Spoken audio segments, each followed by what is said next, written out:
I hope something so beautiful happens to you that you'll forget everything that has ever hurt you.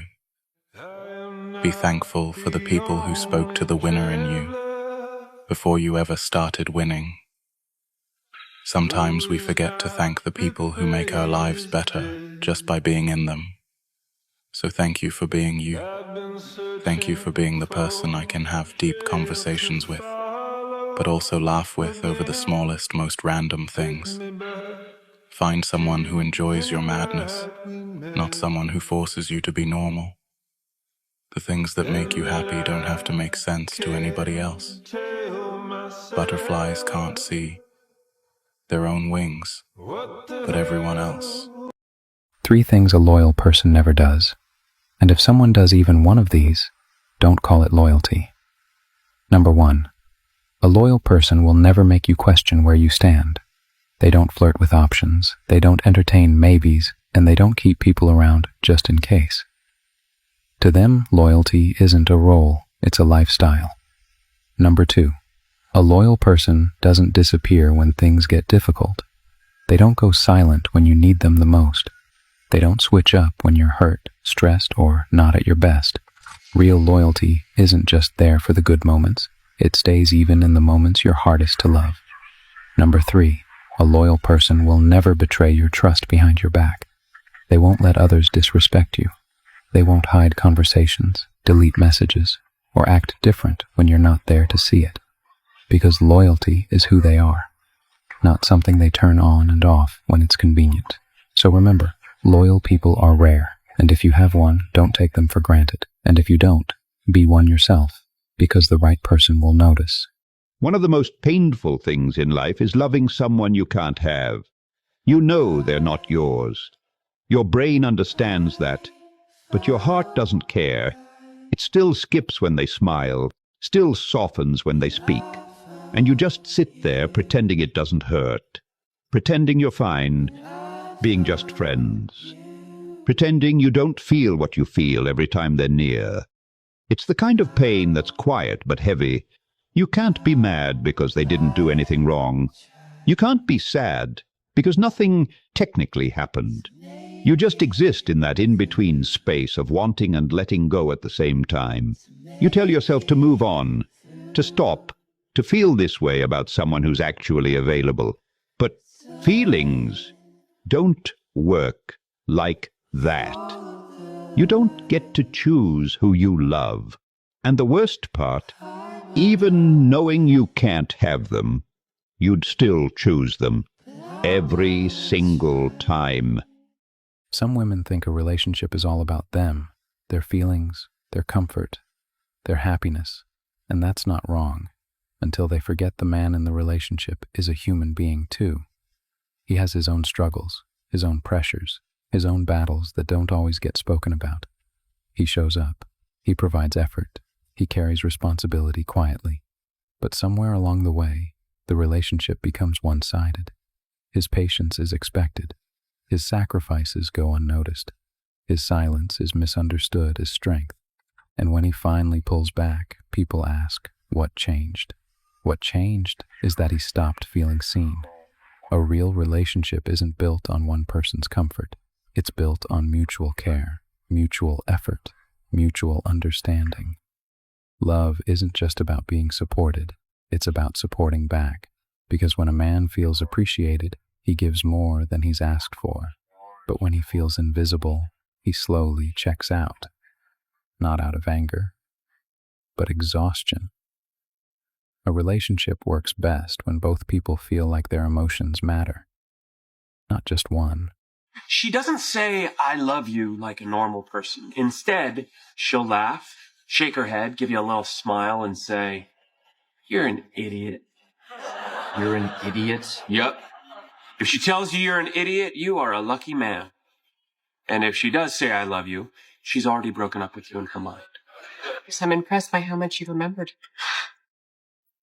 It's funny, when you date someone, it's like you're taking one long course in who that person is. And then when you break up, all that stuff becomes useless. It's the emotional equivalent of an English degree. The worst things you think about yourself. Now, how would you feel if the one person that you trusted the most in the world, not only thinks them too, but actually uses them as reasons not to be with you. I did everything to make you happy. I'm still in love with you, and I hate myself for it. But love doesn't make sense.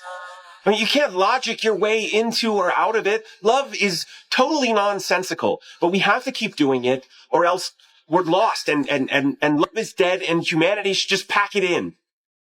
Because love is the best thing we do.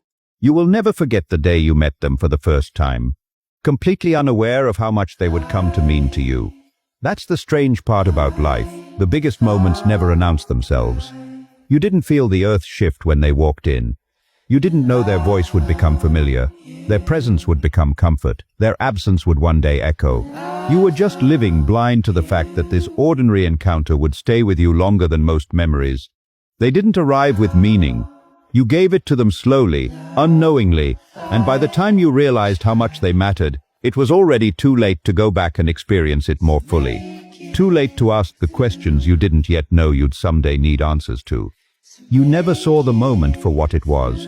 You only saw it in hindsight, once time had taken them somewhere you couldn't follow. And maybe that's what hurts the most, not that they left, but that you had no idea how important they were, until all you could do was remember. If love is a choice, then real love is choosing the same person even on the days you don't feel like it. It's easy to love when it's new, when everything's exciting, when you're still discovering each other and nothing has tested you yet. But real love, it's not just butterflies. It's showing up when it's hard. It's staying when you've seen the worst of them. It's choosing to care even when they're distant, even when they're not easy to love.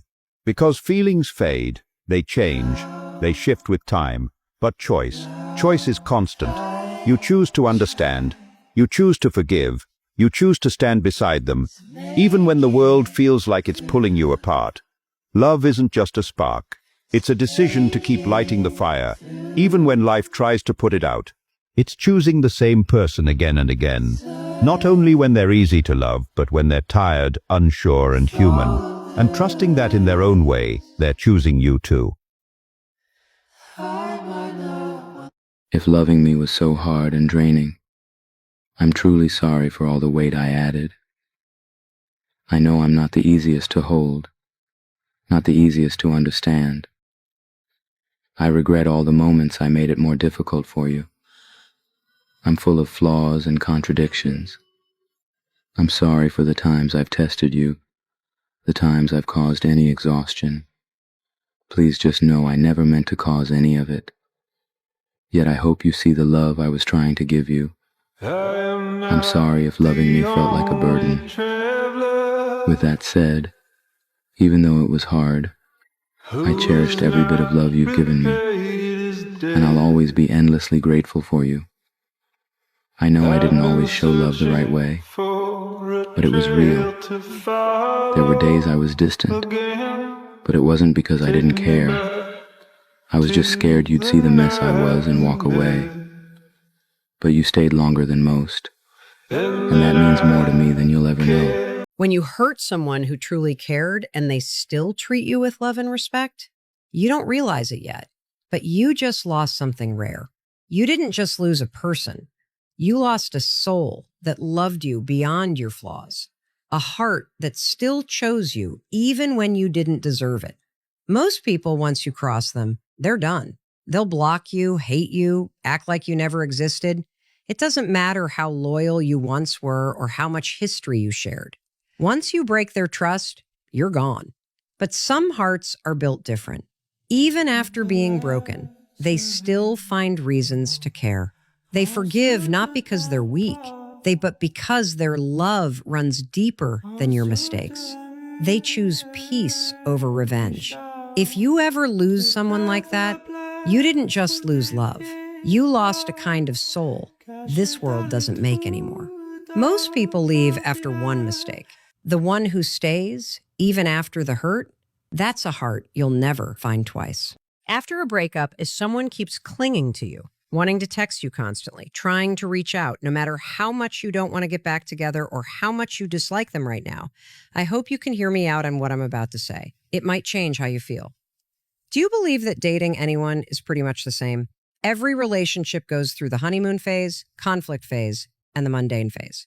Like when you first start dating, you might think that as long as they treat you well, you'll be together for a long time. But as time goes by, you'll discover they might not understand romance or can't give you the emotional support you need. So you break up and move on to the next relationship. Then you might want to find someone more attractive and romantic to meet your needs. But later you'll find that while they're romantic, they lack ambition, spending all day gaming instead of working seriously. And you start feeling like there's no future with them. So you break up again. We often blame breakups on the other person, always thinking it's their fault and that we'd be happy if we just found someone else. But in reality, there are no two people who are naturally perfect for each other. Only through mutual compromise can you build a more gastronomious relationship. So what matters isn't who you'll be happy with, but whether you have the ability. To nurture a relationship, master the right way to communicate with your partner. Learn to make them love you more. That's what's most important.